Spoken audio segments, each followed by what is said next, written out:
这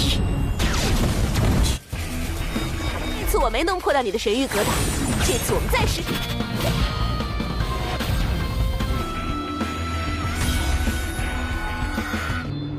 这是奇迹之剑，身上魔术只不过是欺骗本官。正的奇迹之剑。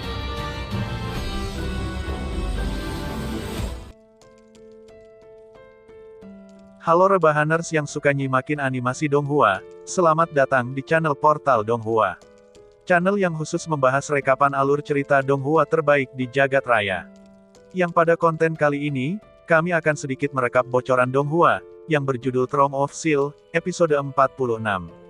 Dan berhubung alur cerita ini diambil dari novelnya, maka sudah pasti, gambar serta suara video tidak akan sama, begitupun dengan serial aslinya, yang baru akan rilis pada tanggal 16 nanti, yang bisa saja akan ada sedikit perbedaan. Di mana pada cuplikan terakhir episode 45, kita sudah menyaksikan, tahap undian babak penyisihan 16 besar dalam kompetisi perburuan iblis pun telah selesai. Yang dimana dalam undian itu, setiap peserta yang memiliki nomor yang sama dengan peserta lainnya harus saling berhadapan. Dan sialnya, Hao Chen sang MC kita malah mendapatkan nomor yang sama dengan Lee Sin. Yang otomatis, dia harus bertarung melawan wanita yang sudah dianggap kakak olehnya. Mengetahui akan hal itu, wajah Hao Chen pun seketika berubah datar, karena bagaimana mungkin dia bisa menyakiti kakak perempuannya itu. Menyadari pikiran yang berkecamuk di benak Hao Chen, Lee Sin pun menghampirinya lalu berkata, bahwa Hao Chen tidak perlu memikirkan apa-apa tentang pertarungan mereka, dan harus bertarung dengan kekuatan terbaiknya. Walaupun pada faktanya, Lee Sin yang baru menerobos langkah keempat tidak akan mungkin bisa menang melawan Hao Chen yang merupakan seorang kesatria langkah kelima. Singkat waktu, pertandingan pertama pun telah dimulai. Di saat itu, Yang Wenzhao bertanding melawan seorang peserta perwakilan dari kuil spiritual, yang saat itu memegang tongkat hijau di tangan kanannya, yang tiba-tiba mengeluarkan cahaya hijau dari ujung tongkatnya, sebelum jatuh ke tanah dan membentuk lingkaran yang memancarkan riak di sekitarnya. Tak berselang lama, tampak pohon merambat keluar dari tanah dan menyebar ke depan membentuk formasi pertahanan. Sebagai kesatria Retribution yang memiliki tekad serta harga diri yang besar, Wenzhao sama sekali tidak menghiraukan tanaman merambat itu dan terus melesat ke depan, lalu melepaskan dua tebasan cahaya. Meskipun tanaman merambat itu memiliki pertahanan yang kuat, namun saat berbenturan langsung dengan teknik milik Wenzhao yang telah berevolusi, tanaman itu terlihat sangat rapuh. Yang dimana saat berbenturan dengan dua tebasan tadi, tanaman merambat itu langsung hancur berantakan. Menghadapi serangan dari Wenzhao yang menghancurkan pertahanannya, si wanita kecil itu tampak tidak menunjukkan ekspresi ketakutan sedikitpun, dan segera merilis teknik keduanya. Tampak saat itu, tanaman merambat berduri tiba-tiba muncul, dan menghalang setiap jalur serangan yang dilancarkan oleh Wenzhao, mengakibatkan suara benturan keras. Beda dengan tanaman merambat sebelumnya yang memiliki kekuatan pertahanan yang sangat rapuh, tanaman merambat ini jauh lebih keras dan kokoh, bahkan tebasan-tebasan pedang cahaya milik Wenzhao pun tak dapat menerobos. Melihat pertahanan yang kuat dan kokoh, serta duri-duri yang menyelimuti tanaman itu, Wenzhao pun langsung menghentikan serangan, lalu berdiri melihat ke arah tanaman berduri, berharap menemukan celah untuk menyerang. Hao Chen yang menyaksikan pertandingan itu, ia pun langsung tertarik dengan kemampuan si wanita yang sama sekali tidak dikenalnya. Karena saat pertandingan di babak kualifikasi sebelumnya, satu-satunya perwakilan dari kuil spiritual yang pernah dia lihat adalah Chen Ying'er, yang memiliki teknik gerbang pemanggilan makhluk. Walaupun Ying'er bisa dikatakan lawan yang kuat, namun jika dibandingkan dengan lawan yang dihadapi oleh Wenzhao, kemampuan Ying'er sedikit lebih lemah darinya. Yang bahkan hanya dalam sepersekian detik, si pemanggil wanita mungil ini telah meluncurkan dua mantra pemanggilan secara berturut-turut. Kembali pada Wenzhao yang tiba-tiba merasa ada yang aneh pada kakinya yang tidak dapat digerakkan. Melihat keanehan itu, Hao Chen yang memiliki penglihatan cukup bagus pun segera tahu, saat serangan sebelumnya Wenzhao tidak menyadari, bahwa dia telah terkena serangan duri dari tanaman merambat milik si pemanggil. Long Hao Shen yang pernah berhadapan langsung dengan Wenzhao, dia dengan jelas tahu kekuatan Wenzhao, dan bisa dengan mudah membayangkan betapa kuatnya duri itu, hingga dapat membuat Wenzhao tak bergerak. Long Hao Shen yang tampak fokus pada adegan itu, dia dapat dengan jelas melihat, tanaman misterius itu mulai bergetar, dan semakin lama getarannya semakin hebat, dan dengan cepat membentuk duri berwarna merah tua, yang perlahan berubah menjadi jarum sepanjang 1 kaki yang ditembakkan dengan keras ke arah Wen Zhao, yang langsung diblokir olehnya. Tak sampai di situ, melihat Wen Zhao yang tidak dapat menggerakkan kakinya namun masih bisa memblokir semua serangannya dari segala arah, si wanita mungil itu pun kembali merapalkan sebuah mantra dengan cepat, hingga memunculkan lagi beberapa tanaman berbentuk polong yang tumbuh secara bertahap sampai menjadi sangat besar. Sesaat kemudian, polong-polong tanaman itu perlahan mulai menunduk, seolah sedang mengambil aba-aba untuk menyerang. Dan hanya dalam hitungan detik, tiba-tiba tanaman itu melemparkan diri secara bersamaan ke arah Wen Zhao dengan kecepatan tinggi. Di saat yang sama, lagi-lagi muncul tanaman berwarna kuning dengan bentuk yang agak aneh menyerupai karang, yang tumbuh di samping si wanita yang diketahui bernama Bai Xiaomo. Dari karang-karang tersebut keluar kabut berwarna kuning, yang hanya dalam waktu singkat, sudah menutupi area sekitar. Berbeda dengan tanaman sebelumnya, tanaman yang mengeluarkan kabut ini tidak memiliki kekuatan menyerang atau racun apapun.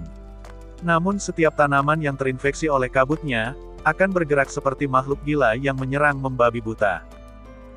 Di sisi lain, polong-polong tanaman yang melemparkan diri ke arah Wen Zhao tiba-tiba memuncratkan cairan berwarna hijau, yang seketika menginfeksi sebagian besar bagian tubuhnya, membuat gerakannya menjadi lebih lambat. Saat itu Wen Zhao baru menyadari, melawan seorang pemanggil tipe tanaman ternyata jauh lebih merepotkan daripada yang dia bayangkan. Di saat yang sama, tanaman-tanaman berduri yang sudah terinfeksi kabut kuning pun kembali melepaskan duri-duri tajam, yang melesat ke arah Wen Zhao. Walaupun serangan sebelumnya dapat diblokir olehnya, namun dengan adanya cairan hijau di bagian atas tubuhnya, membuatnya merasa tertekan. Di bawah tekanan dari duri-duri tajam itu, tiba-tiba muncul cahaya keemasan yang terkonsentrasi dilepaskan dari tubuh Wen Zhao, yang dalam sekejap menetralisir cairan hijau, dan membuat semua duri-duri tajam tadi menjadi abu. Menyaksikan hal itu, Long Haoshen pun langsung tercengang. Karena faktanya, cahaya intens berwarna emas itu adalah api suci, yang merupakan keterampilan yang juga tercatat dalam cincin warisan yang ditinggalkan oleh ayahnya, tapi sayangnya, sampai saat ini Hao Chen belum berlatih menggunakan kemampuan tersebut. Sementara menurut penjelasan ayahnya, untuk menggunakan keterampilan ini, dia harus meningkatkan kekuatan spiritualnya ke peringkat kedua dari langkah kelima, barulah dapat menggunakannya. Dan bagi kesatria Retribution sendiri, skill ini memiliki kegunaan yang sangat besar, dan diklasifikasikan sebagai salah satu keterampilan rahasia, yang cepat atau lambat harus dipelajari, karena skill ini memiliki kekuatan yang besar. Namun tentunya, di balik kekuatan yang luar biasa ini, menggunakannya juga akan mengkonsumsi banyak mana. Kembali ke pertarungan, tampak saat itu, tanaman-tanaman milik Bai Xiaomo pun mulai layu dan dilahap oleh api suci. Di saat yang sama, saat api suci milik Wen Zhao terus melahap dan melayukan semua tanaman, tiba-tiba muncul buah berwarna merah sebesar labu, yang melesat ke arahnya. Merasakan serangan yang ada di depan matanya, Wen Zhao pun segera mundur dengan kecepatan tinggi, sembari melepaskan 2 tebasan cahaya berbentuk silang, yang melesat ke arah buah merah tadi.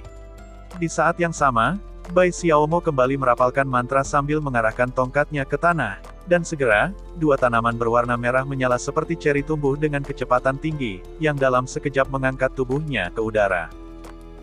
Di sisi lain, Hao Chen yang melihat tebasan cahaya yang melesat ke arah 2 buah merah, serta Bai Xiaomo yang seperti sedang menghindari sesuatu, ia pun langsung menyadari, bahwa 2 buah itu adalah sebuah jebakan. Dan benar saja, ketika tebasan Wen Zhao membelah kedua buah tersebut, tiba-tiba terjadi ledakan besar yang mengguncang seluruh stadion. Merasakan efek ledakan yang kuat, seketika ketua dari 6 kuil pun langsung berdiri, dan melihat ke arah arena yang masih tertutup abu ledakan. Sesaat kemudian, tampak Wen Zhao yang terbatuk-batuk keluar dari dalam kabut, dengan armor yang telah rusak parah. Namun dari ekspresi wajahnya, Wen Zhao terlihat sangat marah. Di saat yang sama, ia pun merilis teknik yang disebut mantel suci, yang merupakan sebuah teknik penyembuhan, sembari mengangkat kedua pedangnya yang juga mulai mengeluarkan cahaya keemasan. Melihat Wen Zhao yang akan kembali melancarkan serangan padanya, Bai Xiaomo pun segera mengakui kekalahannya. Dan situasi ini, sesuai dengan perkiraan Wen Zhao. Karena bagaimanapun, tingkat kultivasi Bai Xiaomo hanya berada pada langkah keempat, dengan penggunaan mantra yang terus-menerus saat pertandingan, energi spiritualnya sebagian besar sudah habis, dan sudah tidak mungkin baginya untuk bertarung. Dan karena masalah inilah, dia secara alami mengakui kekalahannya. Mendengar kata menyerah, Wen Zhao langsung menghentikan serangannya, namun dengan wajah yang menunjukkan ketidakpuasan, serta merasa kemenangan itu bukanlah sebuah kemenangan. Terlepas dari kenyataan bahwa Bai Xiaomo telah kalah oleh Wen Zhao, namun metode bertarungnya yang licik sangat meninggalkan kesan yang mendalam pada semua orang yang menonton. Setiap orang cerdas dapat dengan mudah menebak, bahwa Bai Xiaomo memiliki kemampuan kontrol yang sangat hebat. Jika seseorang bisa mendapatkan dia sebagai anggota regu, maka tidak peduli apakah itu pertempuran kelompok atau situasi duel one by one, dia akan menjadi salah satu anggota terbaik. Dan yang lebih penting lagi, saat ini dia baru berada di langkah keempat, namun sudah dapat menghajar Wen Zhao, yang merupakan seorang kesatria langkah kelima. Dan dari sini orang-orang sudah dapat menebak apa yang akan terjadi, setelah dia mencapai langkah kelima, yang pastinya akan jauh lebih tangguh. Saat pertandingan pertama telah usai, pertandingan kedua pun langsung dimulai. Berbeda dengan pertandingan sebelumnya, yang telah menyuguhkan pertarungan epik antar Wen Zhao melawan Bai Xiaomo. Pertandingan kedua antara Hao Chen melawan Li Xin, malah membuat kecewa para penonton, karena sebelum pertandingan dimulai, Li Xin menyatakan kepada wasit keputusannya untuk menyerah. Saat penonton lain merasa kecewa dengan keputusan Li Xin, Han Qian sebagai ketua kuil kesatria malah merasa puas. Karena setidaknya, Hao Chen tidak harus menguras kekuatan dengan melakukan pertandingan yang sudah ditahu pemenangnya, dan akan lebih baik, dia menggunakan kekuatan untuk pertandingan berikutnya. Singkat waktu, pertandingan-pertandingan pun terus berlalu. Sampai tiba saat di mana Chai Er naik ke atas arena untuk melakukan pertandingan. Saat itu Hao Chen yang merasa takut kalau saat pertandingan nanti Chai Er terluka, ia pun sempat memegang tangan Chai Er untuk menemaninya ke atas panggung. Namun dengan ringan, Chai Er menggelengkan kepala dan mengatakan pada Hao Chen, bahwa dia tidak perlu khawatir, karena tidak akan terjadi apa-apa padanya. Melihat penampilan Chai Er si gadis buta kita ini, para pesaing lain yang tidak mengetahui kemampuannya langsung menunjukkan berbagai reaksi. Ada yang sangat ragu-ragu sembari berpikir, bagaimana mungkin, seorang wanita buta bisa mencapai 16 besar. Sedangkan yang lainnya tampak gugup dan bersemangat, karena mereka sebelumnya telah menyaksikan kekuatannya yang luar biasa. Apalagi para anggota kuil assassin, yang sudah tahu dengan jelas level kekuatan Chai Er, mereka pun bersorak dengan keras untuk mendukungnya. Di sisi lain arena, tampak seorang pemuda berusia 20 tahun, yang merupakan seorang Grand Summoner di langkah keempat, yang diketahui bernama Fang Zhu dari kuil spiritual. Fang Zhu yang sama sekali belum pernah bertemu dengan Chai Er, spontan ia pun bertanya-tanya, apakah gadis buta di depannya ini adalah peserta dari kuil assassin. Saat wasit memberikan aba-aba untuk memulai pertandingan, wajah Hao Chen seketika berubah cemas, dan dengan gugup melihat situasi di atas panggung, berharap dia bisa menggantikan Chai Er untuk bertarung. Melihat Hao Chen yang gugup karena terlalu bucin, Li Xin tidak bisa menahan senyum sembari menekankan pada Hao Chen agar jangan terlalu gugup, karena tidak akan terjadi apa-apa pada Chai Er. Namun karena saking bucinnya sang MC kita ini, ternyata diam-diam dia telah menyiapkan mantel suci, yang merupakan teknik penyembuhan, yang memang dikuasai oleh tiap kesatria langkah kelima.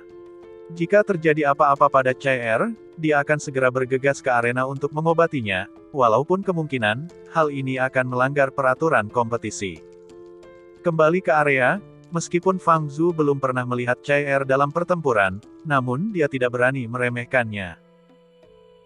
Tak menunggu lama, saat pertandingan dimulai, tampak tongkat di tangannya Fang Zhu bersinar dalam warna coklat kemerahan. Saat tongkat diayunkan ke depan, tiba-tiba seekor burung besar naik dan terbang dengan kecepatan tinggi ke arah Chai Er. Di saat yang sama, Chai Er dengan lembut mengetuk tongkat bambu ke tanah, lalu berjalan dengan tenang ke arah depan, layaknya seorang gadis buta biasa. Tiap langkahnya diikuti dengan ketukan tongkat bambunya yang tidak mengeluarkan suara, dan hanya meninggalkan jejak sederhana di tiap tempat yang ia lewati. Melihat serangan Fang Zhu yang sudah berada di atas kepala Chai Er, Hao Chen pun hampir berteriak keras dengan panik. Namun saat serangan itu akan mengenai tubuh Chai Er, seketika situasi aneh terjadi. Chai Er yang semula melangkah dengan tenang, tiba-tiba dalam sekejap, tubuhnya berubah menjadi siluet kabur melewati dua serangan Fang Zhu, yang saat serangan itu membentur lantai, langsung meninggalkan 4 lubang di lantai arena. Di saat yang sama, Chai mengangkat tongkat bambunya, diikuti dengan kilatan seperti sambaran petir yang memancarkan niat membunuh yang sangat intens, yang dalam sekejap mata, mulai menyerang balik pada burung biru milik Fang Zhu, dan mencabiknya menjadi 4 bagian. Melihat hal itu, Fang Zhu yang masih terus merapalkan mantra, seketika pupil matanya menyipit, saat melihat Storm Bird miliknya langsung terbunuh dalam satu serangan. Karena faktanya, Storm Bird miliknya adalah binatang ajaib dari langkah keempat, dan bagaimana mungkin dapat dibunuh dengan mudah. Geram akan hal itu, Fang Zhu kembali merapalkan mantra, sembari mengayunkan tongkatnya ke arah depan. Sesaat setelahnya, tampak sebuah gerbang dimensi mulai terbuka, diikuti muncul beruang Vajra, yang merupakan binatang ilahi di langkah ke-6 keluar dari gerbang tersebut. Bagi seorang Grand Summoner dari langkah keempat, mampu memanggil binatang ajaib dari langkah ke-6 sudah merupakan prestasi tertinggi. Fakta bahwa dia berhasil mencapainya pasti terkait dengan kapasitas mentalnya dan peralatan yang digunakan. Sesaat kemudian, beruang Vajra mengangkat Fang Zhu dan meletakkan di bahunya, lalu mengambil langkah besar ke arah Chai, yang saat itu hanya berdiri mematung, dan itulah guys, ending dari Donghua Throne of Steel, episode 46.